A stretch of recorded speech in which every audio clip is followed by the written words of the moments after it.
Mga kaibigan, pakinggan po natin ang kwento ng isang lalaking maikli ang pasensya. Siya ay si Froilan.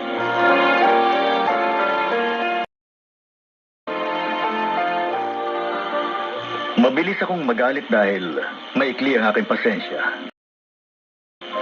At dahil dito, madalas na nawawala ang aking self-control. At marami ng pagkakataong may hindi magandang naging bunga ang aking pagiging bugnutin.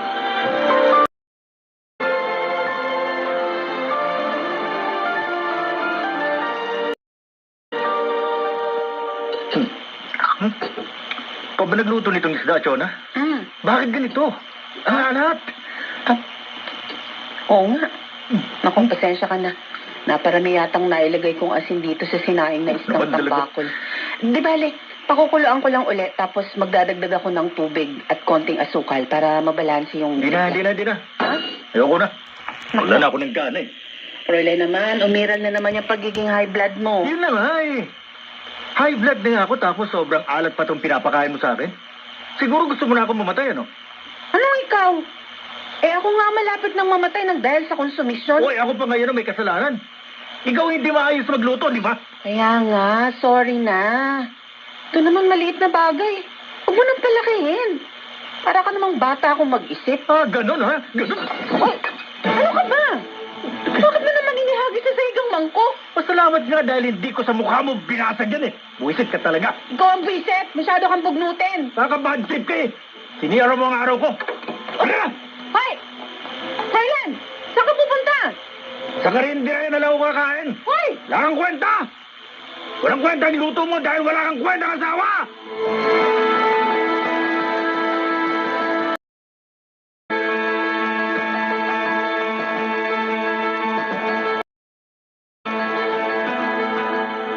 Dagdagan mo na lamang ang pasensya mo. Ikaw naman ang may mas malawak na pangunawa. Pero ma, lagi na lang po bang ako ang mag-a-adjust? Minsan nga, nahahawa na rin ako sa kanya dahil umiiksi na rin ang pasensya ko. Ay, sa umpisa pa lang, alam mo namang yun ang kanya weakness. Kaya dapat nakahanda ka.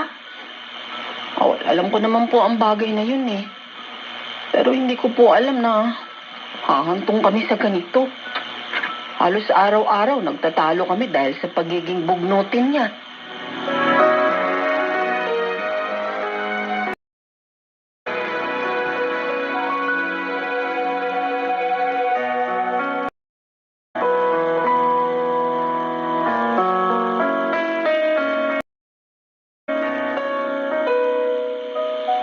Ba, napapadalas na ang pagtatalo niyo mag-asawa.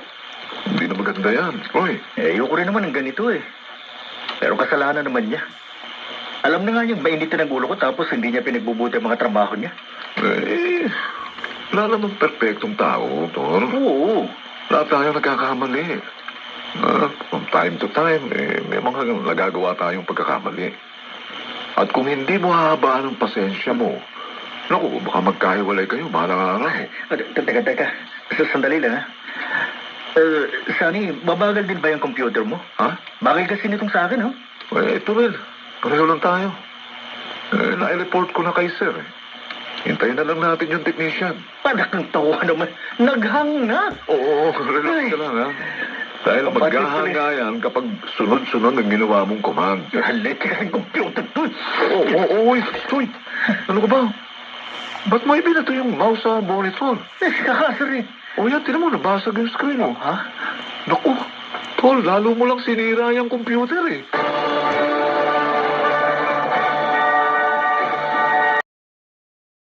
Ito ang aking buhay.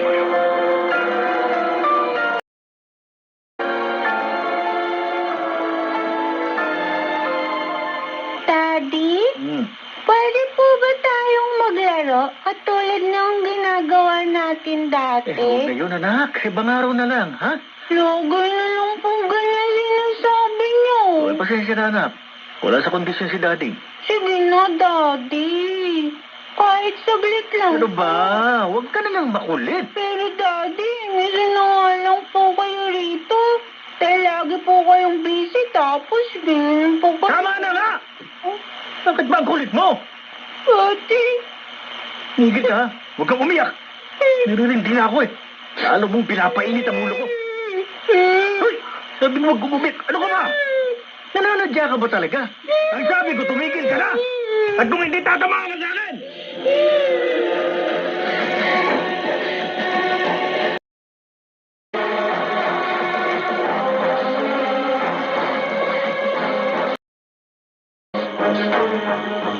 Oh, bakit malungkot ang aking apo? May problema ka ba? Pinagalitan po kasi ako ni Daddy. Sinigawan pa po niya ako. Ano? Pati ba naman ikaw? Pinatulan na rin niya? Sinabi niyo pa, Ma. Hindi ko na nga po siya kinumpronta dahil kung saan pa mapuntang pagtatalo namin. Alam ko, nahihirapan na kayong makisama sa kanya. Pero gaya ng lagi kong sinasabi, kayo na bahala magpasensya. At ikaw naman, Cheche, apo, Oo. bawasan mo na ang kakulitan mo, ha? Opo, Lola. Hindi ko na po kukulitin si Daddy. Ma, narito na rin lang naman po kayo. Hintayin niyo na lang po si Froilan. Kausapin niyo uli siya. Ilang beses ko na siyang kinausap. Pero ayaw namang makinig. Ay, pero sige, kakausapin ko pa rin siya.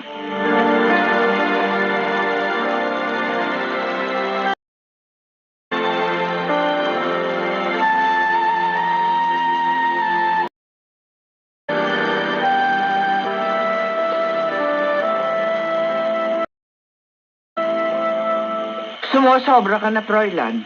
Pati bata pinapatulan mo. Masyado po kasing makulit ang apo ninyo. Kahit na. Hindi mo pa rin siya dapat patulan. Dahil nagmumukha ka na ring bata. Ay, nako, parehong-pareho kayo ni Chona. Yan din na lagi niya sinasabi sa akin. Oy, bakit? Yun naman ang totoo, di ba? Tumatanda ka ng paurong. Dahil habang tumatagal, lalo ka nagiging immature. Froilan, kailan ka ba talaga magbabago? Ma, ganito na talaga ako. Hindi na magbabago yun. Ay, nako. Wala talagang mangyayari kung ganyan ang pag-iisip mo. Dahil ang pagbabago ng ugali, nag-uumpisa sa pagbabago ng isipan. It's only a matter of will and determination. Magagawa mo kung gugustuhin mo.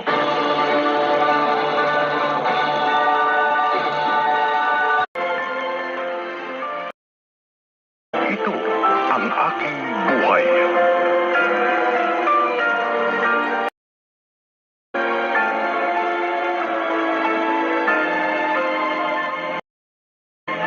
Ay, naku, grabe na bang traffic. Bad trip na naman ako eh. Para ka namang hindi sanay. Lagi namang traffic sa lugar na ito. Oo nga, pero sobra talagang traffic yan, oh. Tingnan mo. Tapos ang dami pang sumisingit ng mga motorsiklo. Ang sarap sa kasaan eh. Oy, umayos ka, Froilan, ha? Huwag mong paiiralin ng init ng ulo mo dito sa kalsada. Dahil siguradong mapapatrouble ka. Blessing rider yun ah. Sa harapan ko ba talaga sumingit? Ano ka ba? Uy, tumigil ka nga, huwag mo basinahan. Ano? O ayan, ang sama ng tingin sa'yo. Hindi ako natatakot sa kanya. Kung gusto mo, babanggain ko pa eh. Bumaba na siya. At mukhang lalapit sa'yo. Naku, ito na nga ba sinasabi ko eh. Relax ka lang, akong bahala. Huwag mo bubuksan ang bintana, ah. Huwag mo na siyang pansinin. Ano? Papaaway ka lang, huwag mo na pansinin. Hindi ubra sa akin ang kayabangan niya. Ano ka ba? Ano ba ang problema mo? Kung nagmamadali ka, lumipad ka. Kung yung nguso mo kayang paliparin ko, gusto mo? Ha? Ano ka ba? Sabi ko naman sa'yo, huwag ka makikipag-away. Ganun ba? Sir, pasensya na po, ah. Pasensya na po Ikaw, naroon ka ba? talaga. Ikaw pang humihingi ng pasensya sa unggoy na to? Ha? Ganun, ha? Ha? May hawak siyang baril. Sir, huwag naman po, sir. Maawa po kayo sa amin, sir. Huwag naman Matapang ka ganyan. lang dahil may hawak ang baril. ah. Bitiwan mo yan. Magsunto ka na lang tayo. Ganon. Halika, umas ka riyan. Ay, huwag. Pasigan tayo ng mukha. Teka, sandali. Huwag mo na siya patulan. Ano ka ba? Bitiwan mo ako. Ikaw na lang. Sir, tama na po. Huwag niyo nang patulan tong asawa ko, sir. Sabi na bitiwan mo ako dahil babasagin mo ang buko ng tarantadong tao. Tumigil ka nga. Ganon. Sir, Kung ang bungo mo ngayon pasabugin ko. sir, maawa po kayo, sir. Huwag Sige. po. Kung talaga Matabang ka na eh! Pakatok mo!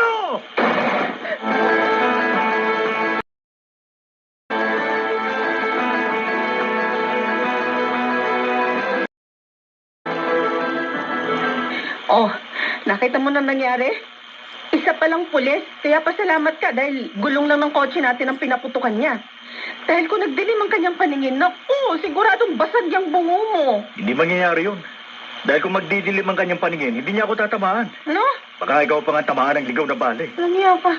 Munti ka na nga mapatay, nagagawa mo pa magbiro. Hindi niya ako kayang barilin dahil marami nakapaligid sa atin. Sa katunayan na yan. Nag-viral na sa social media ang pangyayari. Yun, dahil merong nag-video sa aming enkwentro. Oo nga. Pero dapat maging maingat ka pa rin. Uy, huwag mo na uli yung uulitin na. Dahil baka hindi ka na makaligtas sa susunod na pagkakataon. Sa bagay, natakot din ako nang itutok niya sa akin ang baril. Oh, kita mo? Hindi lang ako nagpahalata, syempre. O, yan na nga yung binabalak mo. Magsasampa ka ba ng kaso laban sa kanya? O dapat lang. Para maturuan siya ng leksyon. Hindi porket pulis siya eh. Pwede na siyang maghari-harian sa kalsada.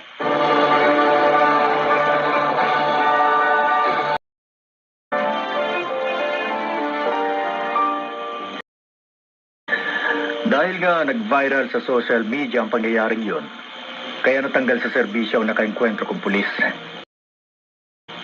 Hindi na ako nagsampa ng reklamo. Nakabalikan pa ako eh.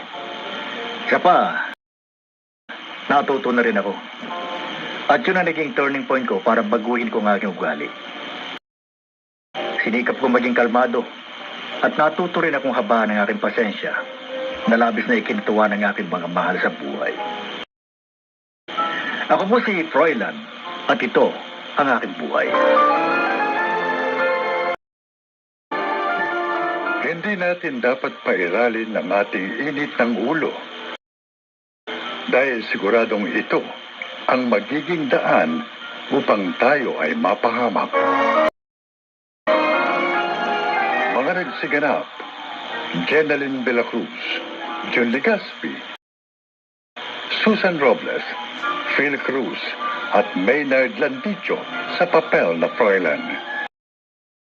Naglapat ng angkop na tunog Jerry Butiao sa musika Buboy Salonga.